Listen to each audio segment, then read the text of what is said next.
Okay, so I'm going to take my cylinder, and before I even copy this, I might as well just call this lower arm.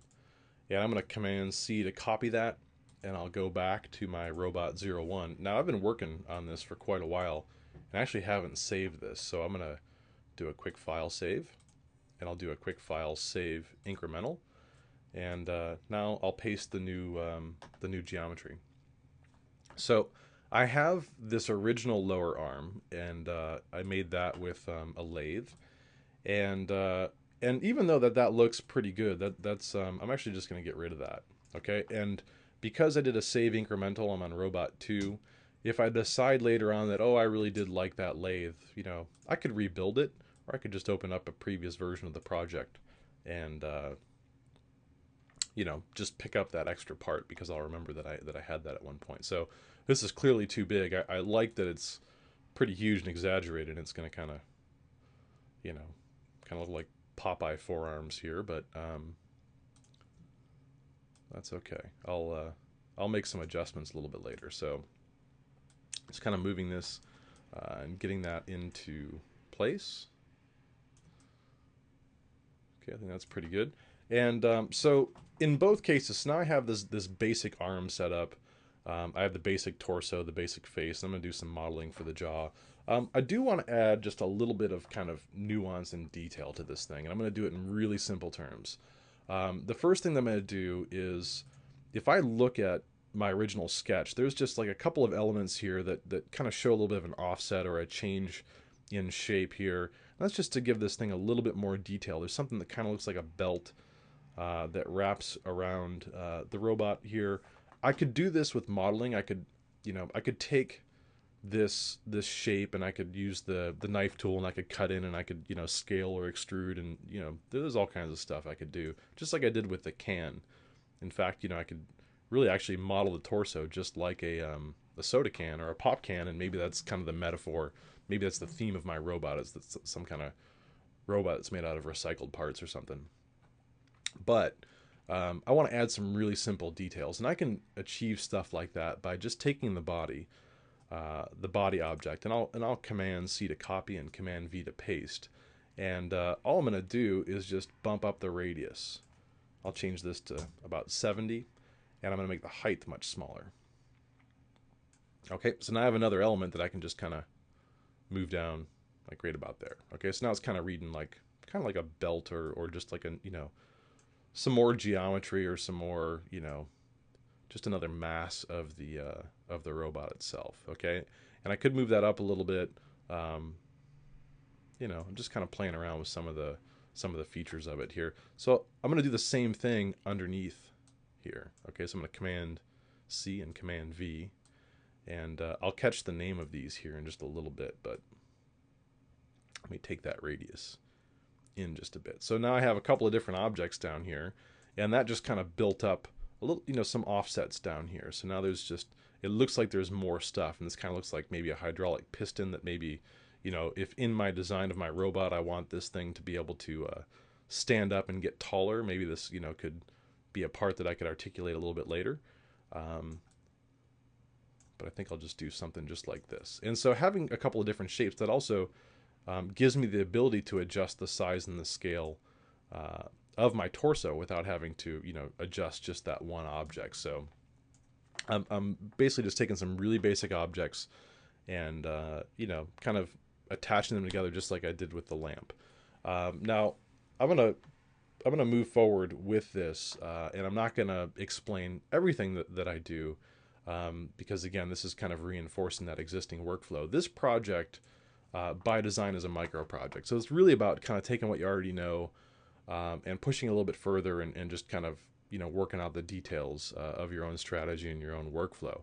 I will show you a few other things that may or may not um, play into your design, but my goal here is just to really kind of take what I know, rough out this robot, and then I want to spend some time talking to you, new stuff about lighting and rendering, and then some compositing. So the last thing that I want to talk about for this little presentation, or this video, is I want to add some details around the eye. And so maybe I just want to, in my sketch here, I had kind of this band that runs around the head. Again, it's just another detail.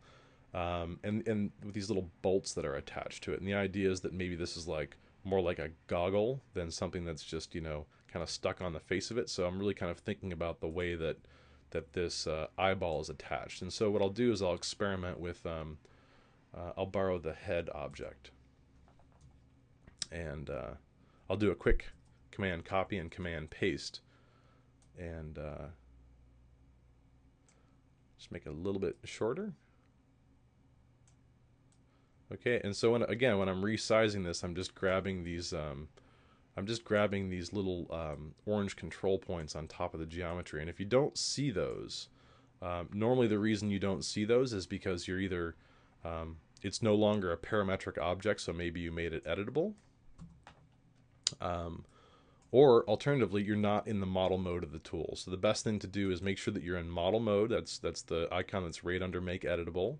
It's just above the Use Axis tool, so I'm just making sure that that's selected, and I'm also on the Move tool. So those are the two modes of tools that I'm using in the Cinema 4D viewport, and this is really the default setting. Whenever you do anything, if you're going to scale or you're going to select stuff, I always recommend that you go back to the Move tool and you go back to the Use Model tool. Just reset those tools. That's you know, it's kind of the equivalent of if you're in Photoshop or Flash or InDesign. When you're done, you know, creating content or doing whatever that thing is that you were doing, make sure you go back to the Move tool, or the Direct Select tool, or you know, whatever the language is for the tool that you're using. So, and that'll just ensure that you don't, you know, end up doing something kind of weird, or you know, generate or modify content. So my original sketch, again, I'm not gonna, you know, at this point I can kind of deviate, but I was kind of centering the geometry, but I'm actually gonna follow the sketch a little bit here and just kind of lift this up, and there we go. That's what I wanted to do. Now, I want to add some bolts or some rivets or you know, something that just kind of reads like this thing has been attached. And so I'll start off with a sphere, and I'll just move this up and make it much smaller and kind of get it in the general location where I want to get this started. Okay, so I'm moving it both along the Y and the Z, and I'm really starting in the back of the the head here. I'll tap the S key just to zoom way in. I'm not even going to make this right now necessarily look like a screw, like I did with the lamp. I think I'll just leave it as a sphere. Okay, I'm going to stick that in the back of the head because we're never going to get so close to that we're going to actually see what it is. But I'm going to call this bolt. Okay, because that's the thing, that's really what I want it to more or less look like. Now, there's a couple of things that that I can do. I want to duplicate this several times, and I want to duplicate this around this band here, this kind of headband, because I want to look like there's a series of bolts kind of holding the head together. And I could do this. There's a couple of different ways that I can do this, but I'm gonna try to do this with a function just next to the bool function. There's this thing called an array, and an array object is pretty cool. You can see that I have an array object now in my object manager, and I'll take this bolt and I'll just drop it in. And what just happened, and you can do this again, often it's better to do this. In fact, let me just back up for a second. I have an array object and I have my bolt object. I'm going to select both of those, and I'm going to Command C to copy them. And I'll jump into my untitled window where I have where I was playing around with my deformations. I'll get rid of that stuff and I'll paste. So I have an array object. The array itself is effectively an empty object until you put something into it. But I'll take this bolt and I'll drop it into it. And what it does is it builds an array where it duplicates these objects. And the array, it happens to replicate them spherically, okay, or in a circular path. And so with that array selected, we can tell it how many copies to have. So I'm bumping up the copy value.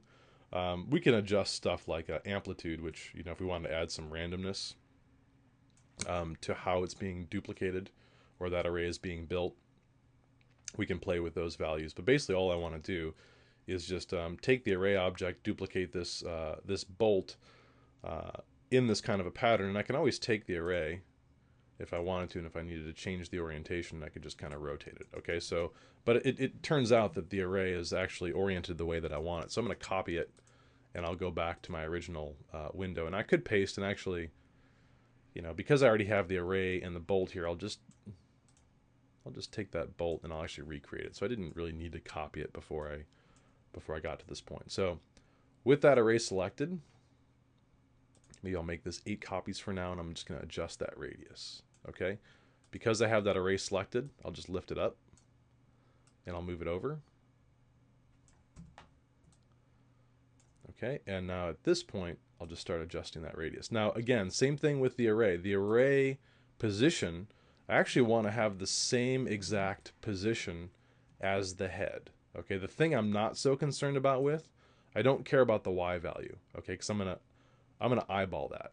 Okay, now I'm not so concerned about the X value because I didn't move it according to X. I moved this thing in 2 directions. Okay, and in fact, if I look at the array, if it's selected and I go to the position, I can see that I did not move it according to X. I can zero out X and hit return if I need to, if I inadvertently moved it along X. But I definitely moved it along Y, and I don't really care about that because I can eyeball that. But I do care about where it's sitting along Z. Okay, so what I'm going to do is I'm going to select the head. I'm going to look at the Z position of the head. It's in fact, maybe I'll just copy the Z position of the head, and I'll go back to the array, and I'll paste that in the Z position of the array, and that'll line things up perfectly. Okay, so I'll just kind of stick that down. And I kind of like that I got a couple of these things that disappear behind the eyeballs, and I'll just leave them there. Not so concerned with that because I you know, don't really want rivets there anyway, or bolts. I'm going to adjust the radius just a little bit. And so now I got this detail. Give this a quick render. There's my robot so far. Okay, it's got, you know, more or less the arm that I wanted. I got the head. I need to do some work with the jaw and the legs, but for the most part, I feel like I'm pretty much halfway home with the building of this robot. Now I could add a tremendous amount of detail, and I could do lots of tricks with the modeling, but we'll save that for later in the class. So I want to keep the modeling as simple as possible, and I just want to, you know, really kind of get the arrangement of the shape and make it look like a character